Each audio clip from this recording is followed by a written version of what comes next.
السلام علیکم ناظرین، اس ایپیسوڈ کی شروعات میں ہم دیکھتے ہیں علاؤالدین گونجا کے ساتھ کوتاہیہ جاتے ہوئے ایک جگہ رکتا ہے۔ علاؤالدین گونجا سے کہتا ہے راستہ طویل ہے، ہم آرام کرتے کرتے جائیں گے، تم تھکو گی نہیں، لیکن بغیر آرام کیے میرا ہونے والا بچہ تھک جائے گا۔ گونجا پوچھتی ہے علاؤالدین میرے بابا نے خبر بھیجی ہے نا، وہ ہمارے آنے کو قبول کر لیں گے نا، ان کا دل بھی نرم ہو گیا ہوگا نا، ہے نا؟ علاؤالدین کہتا ہے انشاءاللہ میری گونجا، انشاءاللہ میری بھی یہی دعا ہے، لیکن اگر اس کے برعکس ہوا تو؟ گونجا کہتی ہے اگر اس کے برعکس ہو گیا تو افسوس مت کرنا، فکر نہ کرنا، میں ان کی غیر موجودگی کی بہت عادی ہو چکی ہوں۔ علاؤالدین اسے پیار کرتے ہوئے کہتا ہے ذرا دیکھو، میں تمہیں اچھی طرح جانتا ہوں خاتون، میں خاندان کی یاد کو بھی اچھی طرح جانتا ہوں، اپنے وطن کی جدائی کو بھی، لیکن اگر اس کے برعکس ہوا اور اگر تمہارے بابا نے پھر معاف نہ کیا تو تمہارا دل کیسے ٹوٹے گا میں یہ بھی اچھی طرح جانتا ہوں، لیکن تم بھی اچھی طرح جان لو کہ جب تک میں زندہ ہوں میں ہمیشہ تمہارے ساتھ رہوں گا، جب بھی تم اداس ہو، دل شکستہ ہو یا جو کچھ بھی ہو جائے تم ہمیشہ مجھ پہ بھروسہ کرو گی، ٹھیک ہے نا؟ گونجا خوش ہوتے ہوئے کہتی ہے ٹھیک ہے، میں جانتی ہوں مدرسے والے، یقیناً جانتی ہوں، اگر تم نہ ہوتے تو میں کب کی ٹوٹ چکی ہوتی۔ علاؤالدین میری ساری امید یہ محبت ہے، میرے رب کا مجھے دیا ہوا سب سے بڑا تحفہ۔ وہ دونوں ایک دوسرے کو حوصلہ دیتے ہیں اور پھر پانی پینے کے بعد وہاں سے روانہ ہونے لگتے ہیں۔ جھاڑیوں میں چھپ کے کوئی انہیں دیکھ رہا ہوتا ہے، دوسری طرف سلطان اورحان سپاہیوں کے ساتھ جنگل میں گھوڑے دوڑا رہے ہوتے ہیں اور وہ سب آگے بڑھتے ہی چلے جاتے ہیں۔ کینک قبیلے میں شہنشاہ دیدار سے کہتا ہے دیدار اب وقت آ گیا ہے، ہمارا خاندان کا انعام منتقل ہو جائے گا۔ دیدار کہتی ہے یعنی آپ کہہ رہے ہیں کہ اب آپ اپنا حق لے لیں گے، ہے نا؟ شہنشاہ کہتا ہے لیں گے خاتون، لیں گے، چھین کر لیں گے، تمام ترکمان عمارت میرے ساتھ ہیں۔ دیدار بہت خوش ہوتی ہے اور کہتی ہے یہ آپ کا حق ہے میرے سردار، آپ کا والے اصلی سلطان دیکھیں گے، لیکن یہ گیت آپ فاطمہ سے اس کی محبت جانتے ہیں، وہ اورحان کو بھی بہت پسند کرتا ہے۔ شہنشاہ کہتا ہے ہم اس کے لیے وہ عورت لیں گے جس سے وہ محبت کرتا ہے، وہ کیا چاہتا ہے اور وہ یقیناً اپنے باپ کا ساتھ دے گا۔ دیدار کہتی ہے یہ آسان نہیں ہوگا۔ شہنشاہ کہتا ہے وہ بھی سیکھ لے گا کہ اقتدار لوہے کا چنا ہے، وہ میرا شہزادہ بنے گا، تم ملون خاتون کو منا لو، ہم یہ شادی کی تقریب تسلیم سے پہلے کر لیں۔ دیدار کہتی ہے ملون دراصل اس کام کے لیے کل سے تیار تھی، اب وہ اسے طول دے رہی ہے، اس میں کوئی مسئلہ ہے؟ شہنشاہ کہتا ہے لڑکی کا نخرہ بھی ہے، لیکن نخرہ بھی ایک حد تک، تم اسے جلدی سے منا لو، ہم یہ تقریب کر لیں۔ اسلام میں سپاہی وہاں پہ آتا ہے اور خبر شہنشاہ کو دیتا ہے۔ خبر پڑھتے ہوئے شہنشاہ کہتا ہے اورحان جنگ میں داخل ہو رہا ہے، کینک سپاہیوں کو جمع کر کے اوچی اور دلیجے کے ساتھ جنگ کے راستے پر ان کے پیچھے آؤ،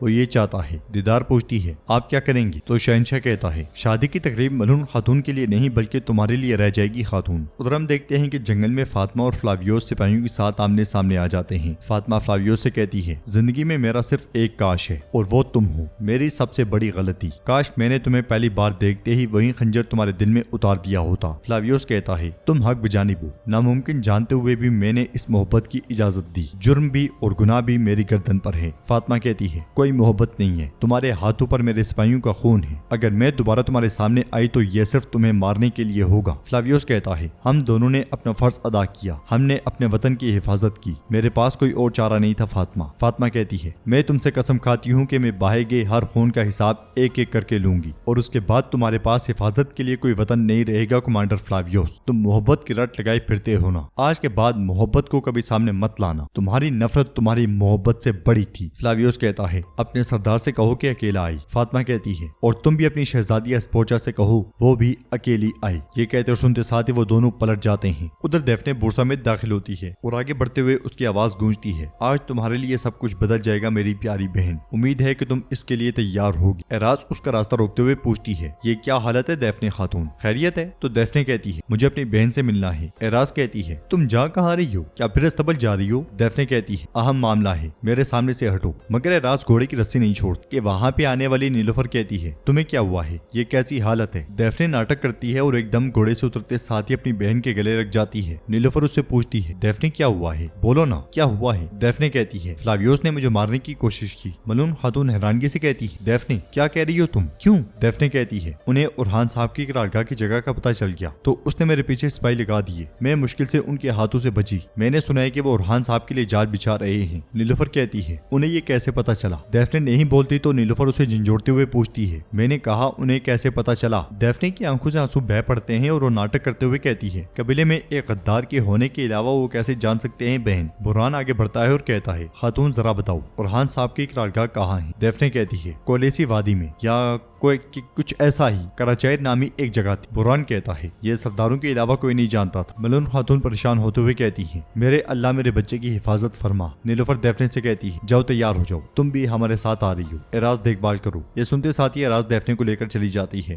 نیلوفر برہان سے کہتی ہے برہان صاحب بورسا کی حفاظت پر مامور سپاہیوں کو فوراً تیار کرو، ہم اورحان صاحب کے پاس جا رہے ہیں۔ ملون خاتون کہتی ہیں بیٹی کہیں یہ بھی کوئی چال نہ ہو، اورحان کو دیفنے کے غدار ہونے کا شبہ ہے۔ نیلوفر کہتی ہے یہ ظاہر ہے کہ وہ اورحان صاحب کی جگہ جانتے ہیں ماں، نہ میں اورحان کو اکیلا چھوڑوں گی اور نہ ہی دیفنے پہ بھروسہ کروں گی۔ پریشان نہ ہوں، برہان صاحب میرے ساتھ ہوں گے۔ اگر یہ کھیل ہے تو پہلے میں جھوٹ بولنے والی زبان کاٹوں گی اور اس کے بعد اس کا سر۔ یہ کہتے ساتھ ہی وہ برہان کے ساتھ چل پڑتی ہے۔ دوسری طرف جنگل میں فلاویوس اور اسپورچا جبکہ سامنے اورحان اور فاطمہ کھڑے ہوتے ہیں۔ سلطان اور اسپورچا کچھ قدم آگے بڑھتے ہیں۔ اسپورچا کہتی ہے اورحان صاحب خون سے لکھا ہوا پیغام جو میں نے بدقسمت جیرکتائی صاحب کے ہاتھ بھیجا تمہیں مل گیا ہوگا۔ سلطان اورحان کہتے ہیں مل گیا، اور اس کا جواب بدقسمت ایزنی کی گورنر کو خود دینے آیا ہوں، خون اور غضب کے ساتھ۔ اسپورچا کہتی ہے جلدی مت کرو، میری پہلی نیت تمہیں آخری بار سیدھے راستے کی دعوت دینا ہے۔ سلطان کہتے ہیں تم جو اپنا راستہ کھو چکے ہو مجھے کس راستے کی دعوت دو گے؟ اسپورچا کہتی ہے جیرکتائی اور اس کے دستے پر کیے گئے میرے حملے کو حملے کے طور پہ نہیں بلکہ میری آخری تنبیہ سمجھو اورحان، اور میری شرائط مان لو تاکہ یہ جنگ شروع ہونے سے پہلے ختم ہو جائے اور ہم اپنا امن برقرار رکھ سکیں۔ سلطان کہتے ہیں یہ جنگ شروع کرنے والی تم ہو اور آج میدان جنگ میں اسے ختم کرنے والا میں ہوں، لیکن پھر بھی میں متجسس ہوں، تم مجھ سے کون سی ناممکن چیز مانگتی ہو؟ اسپورچا کہتی ہے گیملک پر دباؤ ڈالنے والی ایزمت اور ایزنک میں اپنی فوج واپس بلا لو گی۔ سلطان پوچھتے ہیں اور جواب میں اسپورچا کہتی ہے بورسا کے گرد و نواح کے تمام قلعے اور علاقے روم کے حوالے کر دو گے۔ سلطان کہتے ہیں شہزادی اسپورچا آج یہاں صرف ایک شرط پہ خون نہیں بہے گا، تمہارے بزدلانہ حملے کے تاوان کے طور پہ گیملک بندرگاہ سمیت ایزنک اور اس کے علاقے کے تمام قلعوں سمیت میرے حوالے کرو۔ اسپورچا کہتی ہے بستول دینے کی ضرورت نہیں، بات ختم۔ سلطان کہتے ہیں تو پھر اب میدان میں اتر کر تلوار سے بات کرنے کا وقت ہے۔ یہ کہتے اور سنتے ساتھ ہی وہ دونوں پلٹ جاتے ہیں۔ فاطمہ غصے میں فلاویوس کو دیکھ رہی ہوتی ہے، فلاویوس فاطمہ کو، اور فاطمہ کہتی ہے میدان جنگ میں اپنی پیٹ کی حفاظت کرنا کماندار فلاویوس، اور اس کے ساتھ ہی وہ سب پلٹ جاتے ہیں۔ ادھر جیرکتائی تاجروں کے بیس میں گیملک قلعے میں داخل ہوتا ہے اور اندر داخل ہوتے ساتھ ہی سخت ترین حفاظتی اقدامات کا جائزہ لیتا ہے۔ کمانڈر پوچھتا ہے تم کون ہو اور کیا چاہتے ہو؟ تو جیرکتائی کے ساتھ آنے والا بازنطینی تاجر کہتا ہے ہم وینس کے تاجر ہیں، ہم گیملک میں تجارت کرنا چاہتے ہیں۔ یہ کہتے ساتھ ہی وہ اجازت نامہ کمانڈر کے حوالے کر دیتا ہے۔ کمانڈر دیکھتے ہوئے کہتا ہے تم یہاں انتظار کرو۔ یہ کہتے ساتھ ہی کمانڈر چلا جاتا ہے اور جا کے محمد کو ساری صورتحال سے آگاہ کرتا ہے، جسے دیکھتے ہوئے جیرکتائی اس لمحے کو یاد کرتا ہے جب سلطان اورحان نے کہا تھا یاد رکھنا ہمارے لیے گیملک کا دروازہ کھولنے والا وینس کا تاجر لورینزو ہے۔ جیرکتائی نے کہا تھا تاجر لورینزو بازنطینی سلطنت میں اپنی تجارت کو نقصان پہنچانا نہیں چاہے گا، تو اس لیے ہم تاجر کو منائیں گے کیسے؟ سلطان نے کہا تھا تاجر کو منانا آسان ہے، آپ اپنے سپاہیوں کو تیار کریں، تاجر کے روپ میں آپ گیملک کے لے جائیں گے۔ اس خیال کے بعد جیرکتائی لورینزو سے کہتا ہے تمہارے چہرے پہ مسکراہٹ ہونی چاہیے، تمہیں خوش ہونا چاہیے، دیکھو جب یہ کام ختم ہوگا تو بندرگاہ کو دیے جانے والے اخراج کا آدھا تمہاری جیب میں رہے گا۔ لورینزو کہتا ہے میں موت کے دہانے پر ہوں۔ جیرکتائی کہتا ہے اگر مر گئے تو تمہاری قبر اچھی جگہ پر ہوگی، ترک تمہیں عزت سے یاد کریں گے۔ لورینزو کہتا ہے یعنی عزت حاصل کرنا اچھا ہے لیکن مرنے کے لیے بہت جلدی ہے، اگر آج نہیں مرے تو پہلے دکھنے والے کو ایک سونے کا سکہ دوں گا۔ جیرکتائی اس سے کہتا ہے ایک سونے کا سکہ؟ یار موت کے منہ میں جا رہے ہو، تھوڑا اور دے دو، ڈرو مت، آج تم جیتنے والے کی طرف رہو گے۔ تو ناظرین اس کے ساتھ یہ ایپیسوڈ بھی اختتام پذیر ہوتی ہے۔ ویڈیو پسند آئے تو لائک کر دیں، شیئر کر دیں، سبسکرائب نہیں کیا ہوا تو سبسکرائب کرنے کے ساتھ ساتھ گھنٹی والے آئیکن کو دبانا مت بھولیں۔ ملتے ہیں انشاءاللہ نیکسٹ ویڈیو میں، تب تک کے لیے رکھیں اپنا اور اپنے کو بہت زیادہ خیال۔ اللہ نگہبان۔